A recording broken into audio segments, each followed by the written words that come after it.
Hey, what's happening, guys? Good morning, YouTube. In today's video, we're going to be answering the question of, is backlink outreach dead in 2020?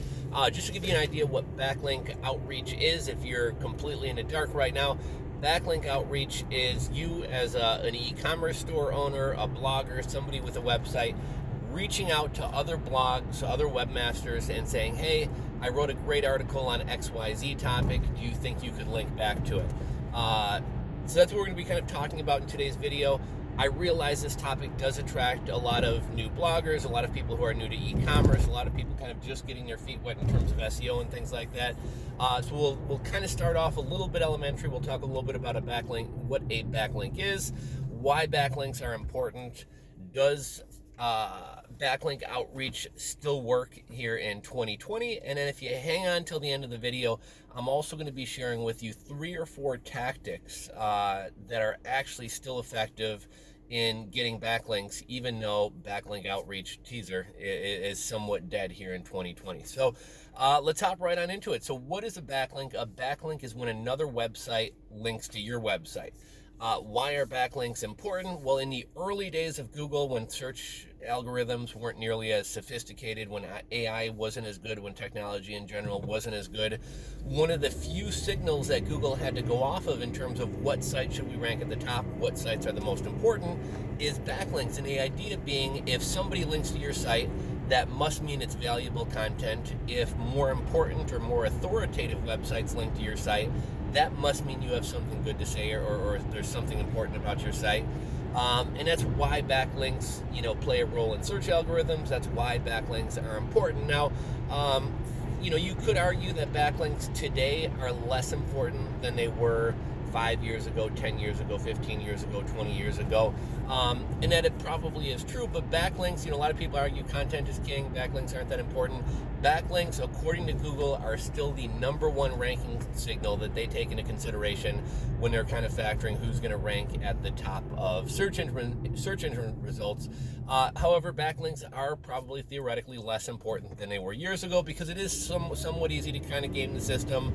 A lot of links doesn't definitively mean that piece of content is the best piece of content, and Google's search algorithms have gotten a lot more sophisticated over the years, where they can kind of tell the quality of writing, they can tell context. There's just a lot more that goes into it.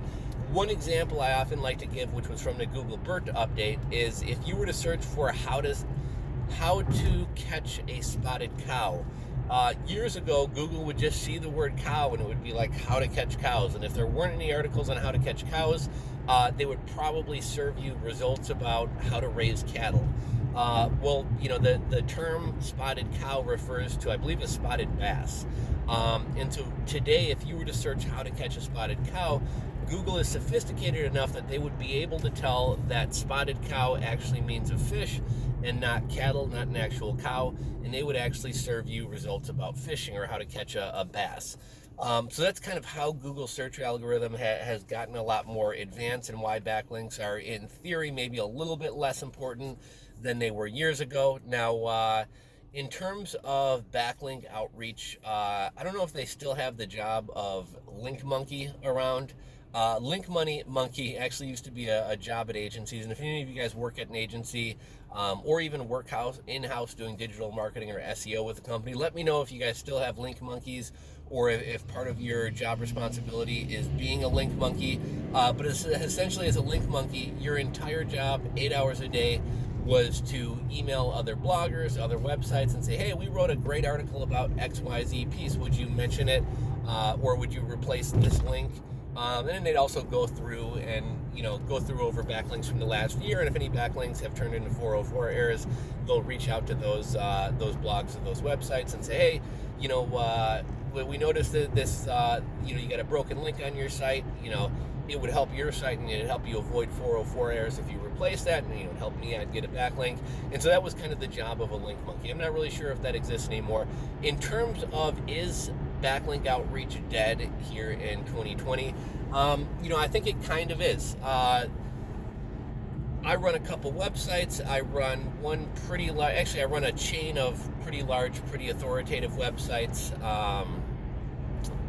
doing a couple 100,000 unique visits per month. And I would say 3 to 5 to 7 times per month, I have somebody reaching out to me.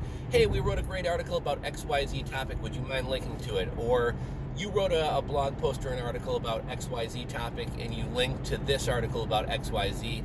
We just wrote an article that we feel is more updated and better. Would you mind swapping out their link for our link? And I get people reaching out to me all the time, and at this point I don't even really look at them. I pretty much just immediately delete them.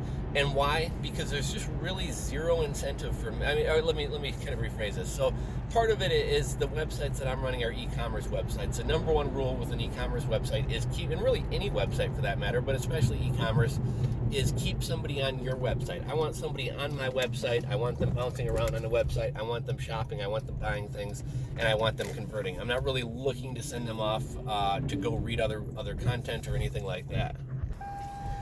Okay, I am back. Sorry about that, guys. Always breaks my my train of thought when I got to stop for Dunkin' Donuts mid-sentence. But I think I was just talking about, I don't want to send people off of my website. Now, even if that's not the case, and I don't really care about sending visitors off elsewhere, there's still really zero incentive for me to take time out of my day to give somebody a backlink who's reaching out to me, right? Like, it's not going to benefit my website in any way. It's going to wind up taking my time. And if you got one of these every once in a while, maybe you actually follow through and actually give somebody a link. But again, I'm getting these multiple times per week, if not on a daily basis. And I'm not going to be taking time out of my day to link to everybody else, nor is it necessarily good for my website to have me constantly linking out to all these other sites. Now, one thing that somebody reaching out to me potentially could offer, or might even be implied, is a reciprocal backlink, which is, they reach out to me, I link to them, and in return, maybe they're willing to link back to me. I suppose there's some value there. However, here's the thing. Well-established websites that you would want to link to you generally aren't the websites that are cold emailing people asking for backlinks. So that's generally not going to be the case. I don't think DA score or domain authority is that important of a metric. It is kind of a piece of guidance. It is something that I look at. But when I'm a DA56 website and all these sites reaching out to me are DA6, DA7, DA14. I mean, these sites are, under me. It's not like I'm being asked by a larger site to link to them to where that reciprocal backlink may provide a lot of value. I'm not, even if we do a reciprocal link, I'm not getting a ton of value out of that because their sites are typically less established. And furthermore, I don't want all my backlinks, or even a good portion of my backlinks, to be reciprocal. I don't know that Google has ever said anything about this. We do know that Google has cracked down on private blog networks in the past. Reciprocal linking isn't necessarily a private blog network or even a private blog network tactic. And there are legitimate cases where people would reciprocally link to one another.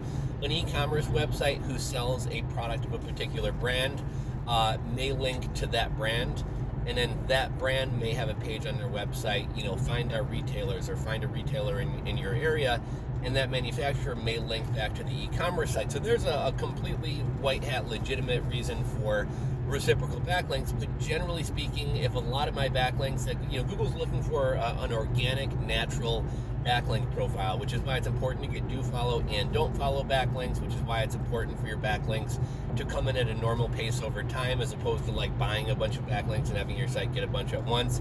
And personally, if all or a good portion of your backlinks are links where you link to them and they link to you, to me that doesn't look natural. It kind of looks like a strategy, and so those aren't really the type of backlinks that I want to begin with. So for all these reasons, link building is kind of dead here in 2020. The one other thing I'd add is, not that long ago, and I wasn't really involved in the internet like in the early days of the internet, or even necessarily in the early 2000s, but I do have colleagues, I do talk to people, I do kind of read things, and obviously the internet was a much smaller place back in 2000, 2005, even 2010. The internet was much smaller. Back in 2000, you didn't have Shopify, you probably had Google Blogger, you didn't have Squarespace, you didn't have Wix, you didn't have Weebly. The amount of people putting out websites was a much smaller amount of people. I think there was a much kind of stronger or more tightly knit, more camaraderie among, quote unquote webmasters. It was a smaller group of people who were into the internet, who were into technology, and I think there was more of a community feel to it, to where people would link back and forth to one another. Whereas now, everybody and their fucking mom has a blog. Everyone's trying to make money online. Everybody's got a recipe blog, and it's just, the internet's just a lot more saturated. It's no longer this small community, it's a big city. And, think about it, if you're in a small town and you ask somebody for a favor or ask somebody for the time, they're going to give it to you. If you're in New York City, walking down some busy street, and you ask somebody for a favor, ask somebody for the time, they're not going to give you the time of day. And I would almost consider the internet and the community of webmasters to be somewhat similar to that. So yeah, backlinking is pretty much dead here in 2020. I did tell you guys at the end of this video, I'd share with you guys a few tactics that actually work. So let's hop into that aspect of this video. And I didn't write them down so I'm sure I'm going to have a brain fart and bumble around a little bit. Maybe I have to pause this video. But one is paying.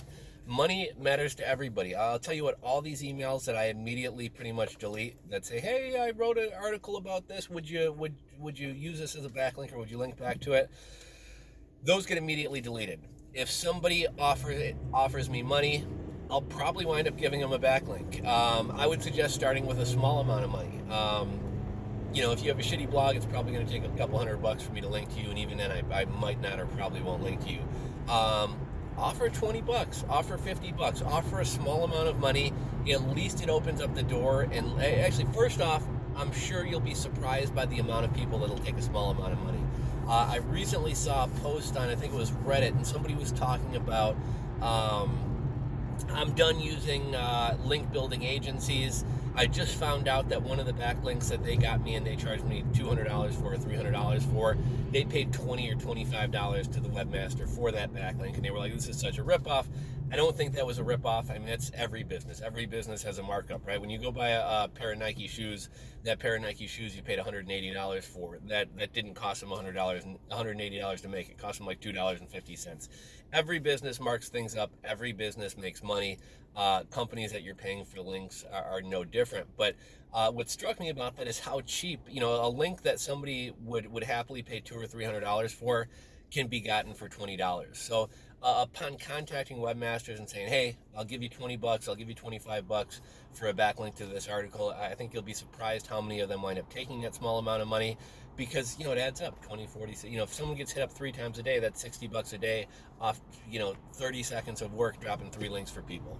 So I think you'll be surprised by how many people will take small amounts of money. At the very least, it opens a door for them to be like, hey, look, man, like a backlink on my website's worth at least $200, and at least it opens up the discussion as opposed to you just getting sent straight to the trash of their inbox.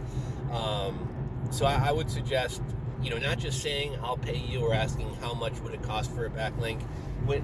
If somebody reaches out to me and even alludes to the fact that they'll pay, a lot of times I'm not even going to waste my time following up with them. Or if somebody doesn't offer money, I'm not going to message back and be like, hey, a backlink costs this, right? Like make me an actual offer, cut out all the back and forth of us having to chat about it. I'll pay you XYZ for a backlink, and I know what it is. I don't have to waste time emailing back and forth with you. I can either accept it or deny it. But number one strategy, definitely offer money.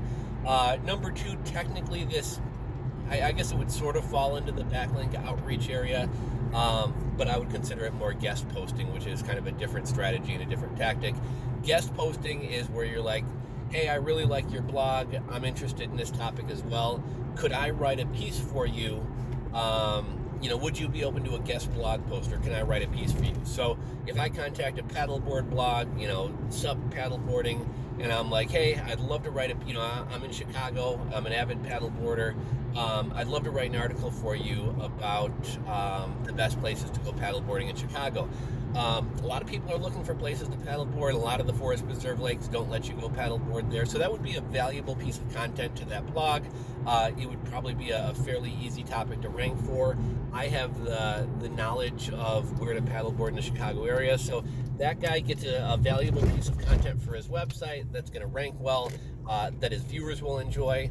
and he doesn't have to create the content, and he doesn't have to pay a writer to create the content. So it's pretty much completely free to him, and all he has to do is, let me put in a thing. This article was written by John from ChicagoPaddleboarding.com. All he has to do is allow a link, and he gets a free piece of content that, if he were to pay for that, could cost anywhere from 50, to say a couple $100.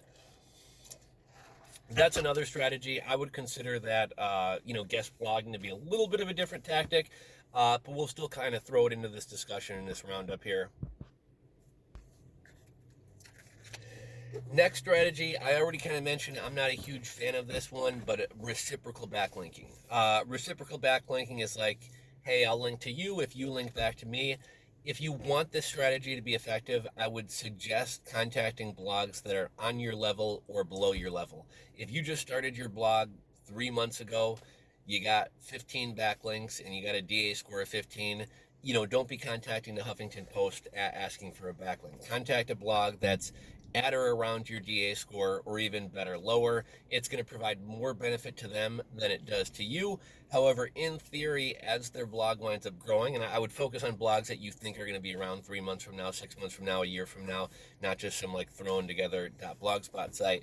But contact blogs beneath you will be very easy to get people willing to link back with you. And then as their blog grows, that DA15 blog may wind up turning into a DA36 blog, and it's going to go somewhere. I've long used this strategy. I wouldn't even call it a strategy, but I just kind of had an interesting story to share. Like, when it comes to YouTube, I know a lot of YouTubers are like, I won't do a collaboration with you unless you have at least 100, especially a big YouTuber. I won't do a collaboration with anybody, or I won't let anybody on my channel unless they have 150,000 followers, because they're not worth my time, right? Like, I'm not going to get any exposure to their audience. And I didn't really care. It's kind of hard to get guests for a YouTube channel. I think people have interesting perspectives to share, even if they don't have a huge audience. And in a lot of cases, I feel like the biggest YouTubers are kind of some of the biggest bullshitters, and some of the smaller YouTubers actually are really doing what they say and actually have good knowledge. So one guy I linked up with a long time ago was Chris, the Thrift Shop Hustler. Chris, the Thrift Shop Hustler, I think his channel's probably bigger than my channel now. He puts out, his channel's doing better. He puts out content more often. I think his content is higher quality than my content. Like, he does a really good job. But back when I linked up with him, like, I had about 85,000 subscribers, and I think he had like 6,000 subscribers. So a lot of people, who have 85,000 aren't going to mess with somebody that has 6,000, because I'm only getting access to 6,000. He's getting access to 85,000. I didn't really give a shit. It wasn't necessarily like I thought about this from a strategic standpoint, but as his channel grew, we did a couple more collaborations. And I remember at one point he mentioned, maybe it was even in one of his live streams that I just commented, but he's like, oh, rules for rebels, man. He commented on my comment live on the live stream, and he was like, rules for rebels, man. I like that dude. He was like, he had me on his channel back when I had 6,000. Like, I really appreciate that. I'll remember that. Check out his channel. He's a cool guy. So there's a situation where somebody who, I worked with when they were pretty small wound up growing kind of large, and then that kind of in turn kind of helped me. Kind of same strategy with the blogging there. And then lastly, I want to say this will be the fourth tip. I don't think this one's hugely effective, but I suppose it worked. Actually, I got kind of two more tips. Personalization, just in doing a little bit of research in terms of like, what are people having success with? Personalization. So as opposed to just sending out this form letter, hello, my name is Chris. I run this blog. I wrote this article. Would you please link to it? Thank you, Chris of paddleboards.com. It just kind of looks like a form letter. It's not really, going to connect with the webmaster who's reading it. So a lot of people say they'll do personalization. Hey, Chris, I just checked out your website, Paddleboard Beginners 101. Your website is what kind of really got me into paddleboarding, and you had a ton of helpful resources on there for choosing a board, and thank you so much. I really enjoyed your content. By the way, you inspired me to start a blog, and I just wrote this great post about the 5 best places to go paddleboarding in Chicago. I thought it might be valuable to your readers. If you ever find an area where a link to it might be useful, or if you put together some compilation of where to go paddleboarding in different states, I'd really appreciate it if you could link to my article. Now, at the end of the day, I'm still requiring that webmaster to take time out of his day to link back to me. There's not any money in it for him. But may that tip the scales for somebody. Maybe he's flattered that I liked his blog and complimented him. Maybe that does do something. I kind of look at that as something that's going on right now, right? We're in a really competitive housing market. So you'll see a lot of home buyers, typically home buyers who don't have a necessarily strong offer, send in a letter with their offer. So they're going to send in a letter to the sellers and be like, hey, we're offering $250,000. We're flexible on closing dates. Look, we're a young family. Me and my wife, Karen, were married 3 years ago. We just had our first child, and we just adopted a one-legged dog named Muffy. We'd really love this house. The backyard looks like something Muffy would really enjoy hopping around in. Our toddler would really enjoy it. The house is beautiful. We'd love to make this our home. And occasionally you might get some old lady who that matters to her, or that's more important than money. And yes, Don, you can have the house. But generally, at the end of the day, if somebody's offering $220,000 for the house, and somebody else offers $210,000 and writes a nice letter, are those warm feelings from that letter worth $10,000? Probably not. So I don't know that I kind of compare the personalization in the backlink outreach to be kind of similar to personalization in homes. If all things are considered even, maybe it tips the scales. I just don't see it being hugely effective. And then lastly, this is more of a tip about utilizing your time better, as opposed to doing all your own backlink outreach. If you're spending 3 hours a day emailing other bloggers saying, hey, would you link back to me? Hey, would you link back to me? Hey, would you link back to me? An activity that's pretty low reward. It's going to be a huge drain on time, and you're going to get a very, very low response rate or a very low success rate. Probably not the best use of your time. Your time would probably be more well used writing more content, creating more content, working on your blog, having an active social media presence to drive traffic to that blog. So rather than wasting your time doing this, they call it a link monkey for a reason, because a monkey could do the job, right? Rather than spending your time on this kind of low return activity, hire a VA from the Philippines, from Indonesia, who speaks decent language. Give him kind of a form letter that he can send out, depending on how good his English skills are. Maybe have him personalize it a little bit, but pay somebody else, $4 an hour, $5 an hour, which is kind of the going rate for that activity, and have them do your outreach for you. I'm sure you value your time more than that. So those are kind of the 4 tips that I had to share in terms of how you can maybe have some success with backlink outreach, or similar strategies here in 2020. Yeah, I think backlink outreach for the most part is kind of dead. At the very least, it's not worth your time to hire a VA or get somebody else to do it for you. But hopefully those strategies kind of help you out. If you guys have any other strategies to share, as well as if you have an opinion on is backlink outreach truly dead in 2020, drop a comment down below. Let me know what you guys think about it. If you enjoyed this video, give it a thumbs up. If you're not subscribed to my channel, either to the bottom left or bottom right of this video, hit that subscribe button, ring the bell. You'll be notified about future videos, and I'll catch you guys on the next one.